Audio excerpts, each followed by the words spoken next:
Good day everyone, my name is Jessica and today I will be going to tackle about the four-pronged approach. One of the best method to learn from reading is to read it cover to cover, and four-pronged approach is another method. So first prong that we have is genuine love for reading. Genuine love for reading aims to immerse a child in literature and develop a deep and lasting love for reading. So since we're going to introduce the literature to the child, finding a good story or poem is first step that we're going to do. Make sure that the story that you're going to use is suitable to the age and interest and vocabulary level of the child. Important details of the story that may hinder the child's understanding should be identified. Unlocking of difficulties may be made through a variety of ways such as demonstration, concrete objects. So we always make a way to explain the story into a simple way so that child can understand easily. On the other hand, the child must also have a desire to read or to listen to the story. And to do this as a teacher, you need to look for an interesting quality reading materials that is familiar to the children so that they can be motivated to share their own personal experiences and feeling. So teachers should be artistic enough in delivering the story to sustain the interest of the child. So second, we have critical thinking. Critical thinking develop the habits of reflecting on what is read and exercising decision making judgment and valuing. In this prong, the teacher asks motive questions which can lead the children to discover the events and beauty of the story. The teacher should employ the art of questioning so that children will be able to understand the story to their own pace of realization. It is stressed by Ridis Lodiano that the children are trained to reflect on the story to be adapted to critical thinking. So, in order to enhance the children's critical thinking, the teacher should prepare a creative exercises. Through this method, sharing literature, vocabulary is developed, attention span of the student is lengthened, listening comprehension is honed, and critical thinking applied daily becomes a habit. So third, we have mastery of the structures of the Filipino English language. Language literature is an excellent source of examples of good language.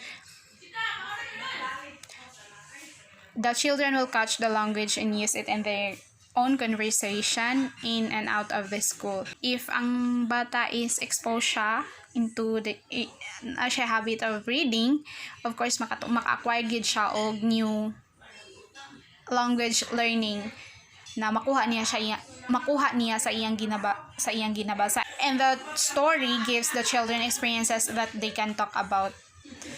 Besides, the content of the story helps the children to learn new languages and its structure. So fourth, we have transfer stage.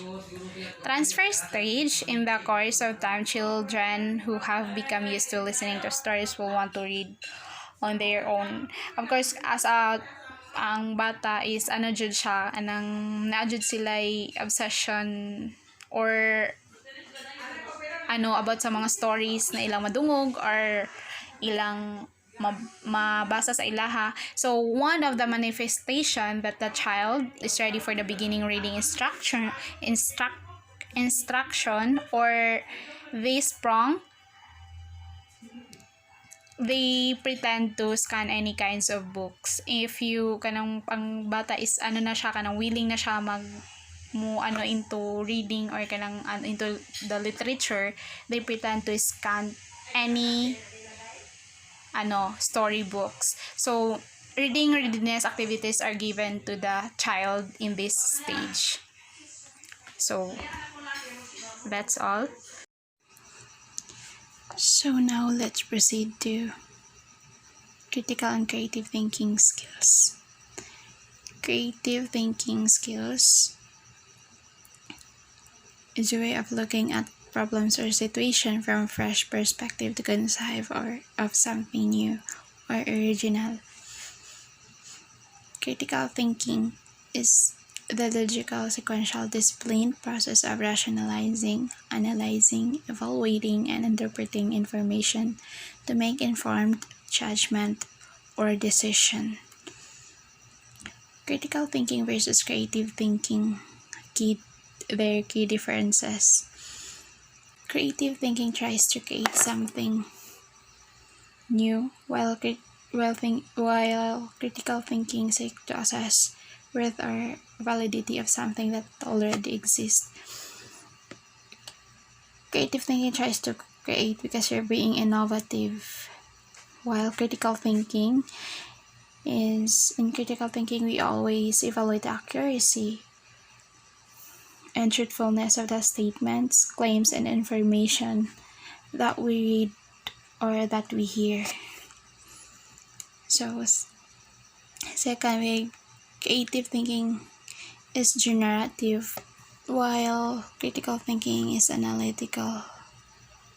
Critical thinking is analytical because you're going to analyze, and creative thinking is divergent, while critical thinking is convergent. As what I have said earlier, creative thinking skills is being innovative, so you're capable of creating something or to produce something. And divergent is opposite to convergent.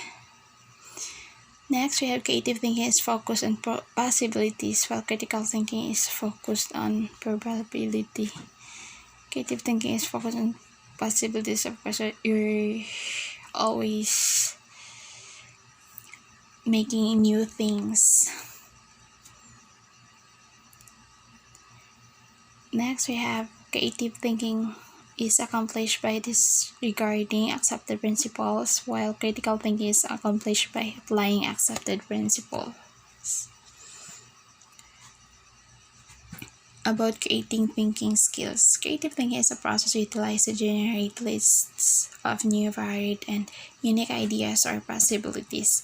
Creative thinking brings a fresh perspective and sometimes conventional solution to solve a problem or address a challenge. When you are thinking creatively, you are focused on exploring ideas, generating possibilities, and developing various theories. Creative thinking can be performed both an unstructured process such as brainstorming or by unstructured process such as lateral thinking. Brainstorming is the process for generating unique ideas and solutions through spontaneous and freewheeling group discussion. Participants are encouraged to think aloud and suggest as many ideas as they can, no matter how outlandish it may seem. So, while lateral thinking uses a systematic process that leads to logical conclusion, however, it involves changing a standard thinking sequence and arriving at a solution from completely different angles. But no matter what process you chose, the ultimate goal is to generate ideas that are unique, useful, and worthy of further elaboration. Oftentimes, critical thinking is performed after creative thinking has generated various possibilities. Critical thinking is used to vet those ideas to determine if they are practical or not. So we're talking about critical thinking. Critical thinking is the process of actively analyzing, interpreting, synthesizing, evaluating information gathered from observation, experience, or communication. It is thinking in a clear, logical, reasoned, and reflective manner to make informed judgments or decisions. Critical thinking involves the ability to question, use logic, remain objective, examine, analyze, interpret, evaluate, reason, and reflect. In general, critical thinking is used to make logical, well-formed decisions after analyzing and evaluating information, or an array of ideas. An array of ideas. On a daily basis, it can be used for a variety of reasons, including to form an argument, to articulate and justify a position or point of view, to reduce possibilities to converge toward a single answer, to vet creative ideas to determine if they are practical, to judge an assumption, to solve a problem, to reach a conclusion. Critical thinking skills: interpreting, analyzing, integrating, and evaluating. That's all. Thank you.